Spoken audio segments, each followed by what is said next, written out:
नमस्कार मित्रांनो, आज आपण जाणून घेणार आहोत HFCL या कंपनीबद्दल।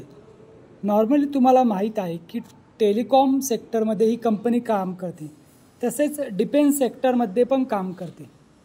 ओव्हरऑल याचा 98% रेव्हेन्यू टेलिकॉममधून येतो, उरलेला 2% रेव्हेन्यू डिफेन्स सेक्टरमधून येतो। डिफेन्स सेक्टरचा याचा रेव्हेन्यू कमी येत आहे, म्हणजेच की येणाऱ्या काळात डिफेन्स सेक्टरमधून याचा रेव्हेन्यू येणारा वाढू शकतो। कंपनी अजून जास्त यावर फोकस करत आहे, अजून जास्त इन्व्हेस्ट यामध्ये करत आहे। लक्षात ठेवा, HFCL डिफेन्स सेक्टरमध्ये एवढी मोठी नाही आहे जेवढी की दुसऱ्या कंपनी आहे। पहा, HFCL वरती 140 वर होता, तिथून खाली जवळजवळ 78च्या आसपास आज काम करत आहे। 4%ची तेजी बनली आहे। कंपनीचा मार्केट कॅप 11,000च्या आसपास आहे। म्हणजेच आशा आहे की डिफेन्स सेक्टरमध्ये ही कंपनी एंट्री करून पुढे जाईल, तर हे कंपनीच्या एक्सपेन्शनमध्ये हेल्प करेल। HFCL कंपनी टेलिकॉम सेक्टरमध्ये इन्फ्रास्ट्रक्चर डेव्हलपमेंट, इंटिग्रेशन सप्लाय करते। High end telecom equipment, optical fibre इत्यादी। बिझनेसची बात कराल तर टेलिकॉम प्रॉडक्टचा बिझनेस येतो। टॉप मॅन्युफॅक्चर आहे वायफाय ॲक्सेसचा। ऑप्टिकल फायबरमध्ये लार्जेस्ट मार्केट शेअर कंपनी घेऊन बसली आहे। डिफेन्स सेक्टरमध्ये company electronic fuse, thermal weapon sights and surveillance radar बनवून तयार करते। लार्ज टेलिकॉम प्रोजेक्टमध्ये कंपनी काम करते। रूरल एरियामध्ये GSM नेटवर्कमध्ये कंपनी काम करते।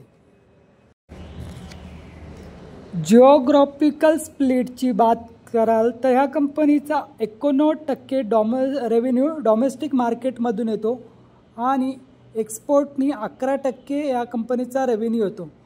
कंपनीचे मेन क्लायंट पहा तर Jio, Tata, BSNL, Vodafone, Airtel, RailTel हे आहेत।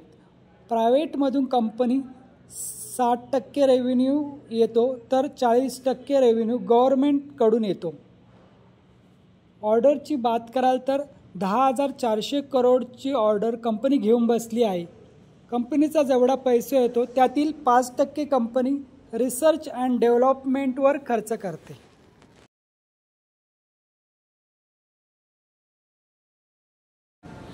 चला आता या कंपनीचे फंडामेंटल पाहूया।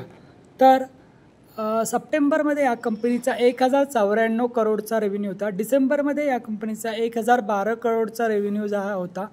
मार्च 2025मध्ये 801 करोड होता, तर लास्ट क्वार्टरमध्ये जून 2025मध्ये 871 करोडचा या कंपनीचा रेव्हेन्यू होता। ऑपरेटिंग प्रॉफिट जर पाहाल तर 28 करोडचा ऑपरेटिंग पाहत आहे। या आधीच्या क्वार्टरमध्ये कंपनीने 37 करोडचं नुकसान दाखवलेलं आहे। आधी 3 डिजिटमध्ये कंपनीचा ऑपरेटिंग प्रॉफिट होता। हीच कमालीची गोष्ट आहे की 3 डिजिटवरून कंपनीचा प्रॉफिट 2 डिजिटमध्ये आला आहे। येणाऱ्या काळात जर काही चांगलं झालं तर चांगली गोष्ट आहे। इथे पहा, मागील 2 क्वार्टर्समध्ये कंपनीने नुकसान पोस्ट केलं आहे। हे वीक पॉईंट आहेत जे तुम्हाला समजले पाहिजे। पहा, इथे FIS शेअरमध्ये होल्डिंग वाढवत आहेत। त्यांची होल्डिंग 6% वरून 7.75% झाली आहे।